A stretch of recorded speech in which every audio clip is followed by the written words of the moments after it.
வணக்கம் பக்தி ஒளி சேனல் வணக்கம். இப்ப நம்ம வீட்டுல நிறைய பேர் வீட்டுல நான் பார்த்திருக்கேன். வீட்டுக்குள்ள நுழைவாசல் நுழையும் போதுல இருந்து தொடங்குற போட்டோ ஒரு முதல்ல கந்திஷ்டி பிள்ளையார்னு எடுப்பாங்க. முந்தி எல்லாம் கந்திஷ்டி பிள்ளையார் எல்லாம் கிடையாது. முந்தி இந்த கழுதை முகம், அப்புறம் இந்த பயங்கரமா கருப்பு இது அந்த மாதிரிலாம் வைப்பாங்க. இப்பெல்லாம் அப்படி கிடையாது.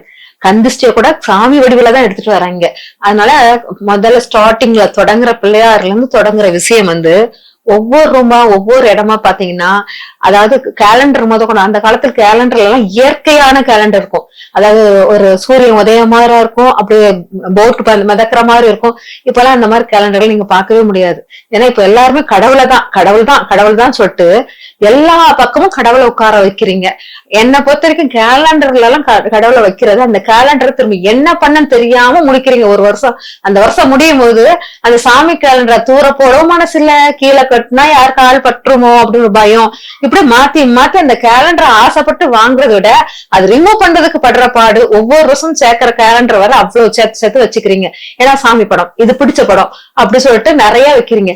அது அந்த மாதிரி எல்லாம் பண்ணக்கூடாது. கடவுளை கும்பிடுங்க, வேண்டாங்கல. ஆனா ரொம்ப ஓவரா உங்களை சுத்தியே கடவுளை வச்சு சுத்திக்கிட்டே இருக்காதீங்க. அது கடவுளே விரும்ப மாட்டாரு. ஏதோ கடவுளுக்கு சுதந்திரத்தை இழக்க வைக்கிற மாதிரி வைக்கிறீங்க. உங்க சுதந்திரம் போகுது.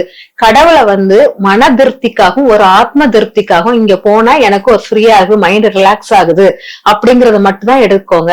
கடவுளை உங்க தொடர செவர்கள் எல்லாத்திலும் கடவுள் உருவத்தை வைக்காதீங்க. எல்லாரும் எல்லா விதமாக இந்த வீட்டுக்குள் நுழைய மாட்டாங்க. எல்லாரும் கடவுளுக்கு சூட்டபிளான இருக்க மாட்டாங்க. நீங்க இங்க ஃபுல்லா தெய்வ சக்தியை கமரா வச்சுட்டீங்கன்னா, இப்ப கோயில தெய்வ சக்தி ரொம்ப நிரம்பி இருக்குன்னா அந்த இடத்துல நிறைய மந்திரங்கள், ஸ்லோகங்கள், நைவேத்தியங்கள், அப்புறம் பெல், மணி அடி சவுண்டு இதெல்லாம் இருக்கும். அதனால அந்த வர நெகட்டிவ் ஃபுல்லா அது இது பண்ணிக்கிட்டே இருக்கும். அங்க கல் மண்டபங்கள், அதனால அது ஃபுல்லாவே கெட்டதை ஃபுல்லா ரிமூவ் பண்ணிக்கிட்டே இருக்கும்.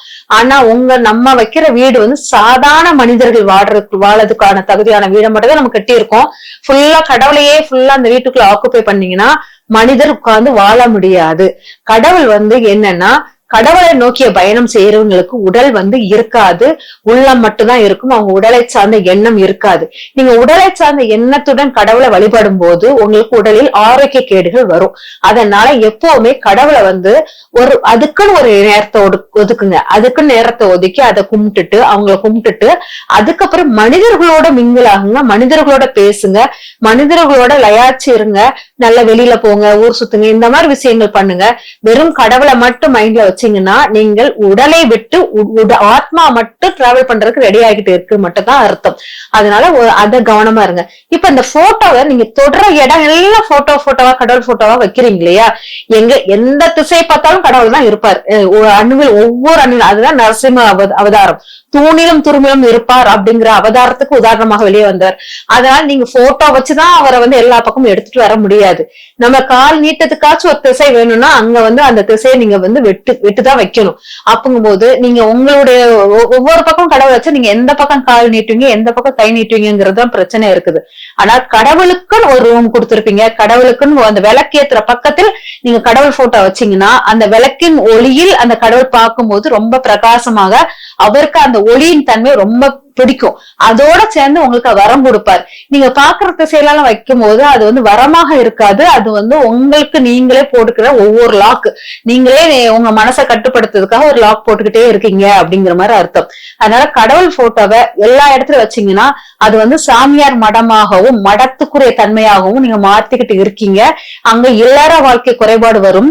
கணவன் மனைவிங்கிற மட்டும் இல்லாம குழந்தைங்க, உங்களுடைய குழந்தைங்க ஒரு ரியாலிட்டியான ஒரு வாழ்க்கைக்குள் நுழையதுக்கு அவ்வளவு போராடுவாங்க. அதனால அந்த கடவுள் போட்டோவை நிறைய வீட்டை சுத்தி நீங்க தொடர இடம்லாம் கடவுளை பாக்குற மாதிரி வைக்காதீங்க. இப்ப கேலண்டர் போட்டோவை அப்படி வரிசையா கேலண்டர் சேர்த்து வச்சிருக்கீங்க இல்லையா? அந்த கேலண்டரை உங்களால தூர போட முடியாம அதுவும் ஒரு பக்கம் போட்டோவா எடுத்து வச்சிருக்கீங்க. இதெல்லாம் என்ன பண்ணலாம் அப்படின்னா, எப்பவுமே நீருக்கு தண்ணிய நீருக்கு எல்லாத்தையும் நீக்கக்கூடிய சக்தி சக்திகளை நீக்கக்கூடிய தன்மை, தோஷங்களை நீக்கக்கூடிய தன்மை. அதனால நீரில் வந்து மூழ்கி எந்திரிச்சு நம்ம தோஷத்தை நீக்குவோம், தீட்டை நீக்குவோம், எல்லாமே உண்டு. அப்போ நீர் வந்து வலிமை குன்றா வைக்கக்கூடிய தன்மை இருக்கு. நீங்க நீர்ல நல்லா ஆட்டம் போட்டு வந்தீங்கன்னா உங்க உடல் வலிமை அப்படியே இழந்த மாதிரி இருக்கும். ஃப்ரெஷ்ஷா இருப்பீங்க, ஆனா உடல் வந்து ஸ்ட்ரென்த் இழந்த மாதிரி இருக்கும். நீருக்குள்ள இருக்க வரைக்கும் அந்த ஸ்ட்ரென்த் நல்லா தெரியும். ஆனா நீரை விட்டு வெளியே வரும்போது நம்ம எனர்ஜி ஃபுல்லா ட்ரை ஆன மாதிரி இருக்கும். அப்ப அந்த நீர் வந்து வலிமை இழக்க செய்யக்கூடிய முழு பவர் அந்த நீருக்கு இருக்குது. அப்ப அந்த நீரை வந்து நீங்க வந்து எந்த இடத்துல இப்ப கடவுளுடைய அந்த கேலண்டர் இருக்குன்னு வச்சுக்கோங்க, அத முதல்ல நீரில் முக்கி முதல் நாள் நல்ல பெரிய டப்பாவா எடுத்துக்கோங்க. அதுல நல்லா மஞ்சள் போட்டு நல்லா நீரை நிரப்பி அதுல ஃபுல்லா அந்த நீர்ல முக்கி எடுத்துருங்க. முக்கி மறுநாள் அது ஃபுல்லா ஊறி அதோட தன்மை அது வலிமை எல்லாம் இழந்துரும். இழந்த பிறகு அப்புறம் அந்த தண்ணியை ஒரு செடியில ஊத்துனீங்கன்னா உங்களுக்கு எந்த தோஷமும் இருக்காது. அந்த கடவுளுடைய தோஷம் உங்களுக்கு கிடைக்காது. ஓகேங்களா? இது கேலண்டரை ரிமூவ் பண்றது. இதே இது வீட்டுல வந்து ரொம்ப ஆக்ரோஷமான தெய்வங்கள், ரொம்ப பல் தெரிஞ்ச மாதிரியும் ஆயுதங்கள் ஏந்திய தெய்வங்களையும் வச்சிருந்தால் அது உங்க வீட்டில் நிறைய சண்டை சச்சரவுகள் நிறைய உருவாகும். கோர்ட்டு வழக்கு விஷயங்கள் எல்லாம் ஏற்படும். அதனால அந்த மாதிரி போட்டோஸ்ல இருந்தா தயவு பண்ணி அதை வந்து கோயில்களில் எங்கேயாச்சும் கொடுத்துருங்க. அந்த போட்டோவோ அந்த பல்லு வெளியே தெரியற மாதிரி சாமி போட்டோ எந்த போட்டோவும் வைக்க கூடாது. அந்த அதாவது பல்லு வெளியே தெரியக்கூடாது, உடல் வந்து நிர்வாணமான உடல் பெற்ற தெய்வங்கள் இருக்கக்கூடாது, ஆயுதங்கள் ஏந்திய தெய்வங்கள் இருக்கக்கூடாது, தலைவிரி கோலமாக இருக்கிற தெய்வங்கள் இருக்கக்கூடாது, தலைவிரி கோலமாக இதா காமிக்கிற மாதிரி எல்லாம் இருக்கக்கூடாது. இந்த மாதிரி தெய்வங்கள் இருந்துச்சுன்னா அந்த போட்டோவெல்லாம் உங்க கோயில போய் கொடுத்தீங்கன்னா கோயில் வைக்கும் போது அது ரொம்ப மிகப்பெரிய சக்தியாக மாறும். அத்தனை தெய்வங்கள் அத்தனை பேர் வந்து கும்பிடுவாங்க, பூஜிப்பாங்க, பூமாலை போடுறது எல்லாமே வந்து ரொம்ப பவர்ஃபுல்லான தெய்வத்துக்குள்ளதாக மாறிவிடும். அவங்க கும்பிட உங்க வீட்டுக்கு நல்ல நிவாரணம் கிடைக்கும். அதனால அந்த போட்டோவை அந்த மாதிரி ரொம்ப பவர்ஃபுல்லான போட்டோ பவர்ஃபுல்லான சிலைகள் இருந்தாச்சுன்னா உடனே ஒரு பக்கத்துல அருகில் இருக்க கோயில போய் பெர்மிஷன் கேட்டு அந்த சிலைகளையும் அந்த போட்டோவையும் நீங்க அங்க கொண்டு வச்சுட்டு வந்துருங்க. அது ரொம்ப சிறப்பாக இருக்கும். இல்ல எனக்கு அந்த கோயிலில் வந்து வைக்கிறதுக்கு அலோ பண்ணல அப்படின்னா வேப்ப மரமும் அரச மரமும் சேர்ந்து இருக்கிற அந்த இடத்துல கொண்டு அந்த போட்டோ வச்சீங்கன்னா அது ரொம்ப சக்தியை ஃபுல்லா அந்த வேப்ப மரமும் அரச மரமும் இழுத்து வச்சுக்கணும். அப்ப அந்த போட்டோடைய எனர்ஜி அளவு குறையும். உங்களுக்கு அதுவும் நல்லாதான் இருக்கும். அது நெகட்டிவ் கொடுக்காது. அந்த மாதிரி நீங்க வந்து உங்க போட்டோவை வந்து இதுவும் போக கடல்ல விடுறது, ஓடும் நீர்ல விடுறது அந்த மாதிரி சொல்லுவாங்க. அந்த மாதிரி விட்டீங்கன்னா உங்களுக்கு அந்த அந்த அந்த தண்ணி வந்து அசுத்தமாகுதல் ரொம்ப மோசமா இருக்கும். அதனால தண்ணி அசுத்தமாகாத இடத்துலதான் நீங்க வைக்கிறது நல்லது. அது வந்து தண்ணி அசுத்தப்படுத்தினீங்கன்னா அதுவும் பெரிய சாபமாக மாறிவிடும். அதனால அரச மரம் அல்லது அரச மரமும் வேப்ப மரம் சேர்ந்து இருக்கிற பக்கத்துல வைக்கலாம், இல்லாட்ட வேப்ப மரம் மட்டும் இருக்கிற இடத்துல வைக்கலாம். இந்த வேப்ப மரத்துடைய வேர்கள் அந்த வாசனையில வந்து அந்த சக்திகள் ஃபுல்லா அது இழுக்கப்படும். அது வந்து இழுத்துட்டு அப்புறம் அந்த போட்டோ வெறுமனையாக தங்கிவிடும். அதனால நீங்க இந்த மாதிரி வச்சுட்டு போட்டோவை வந்து வழிபாடுக்கு எடுக்கலாம்.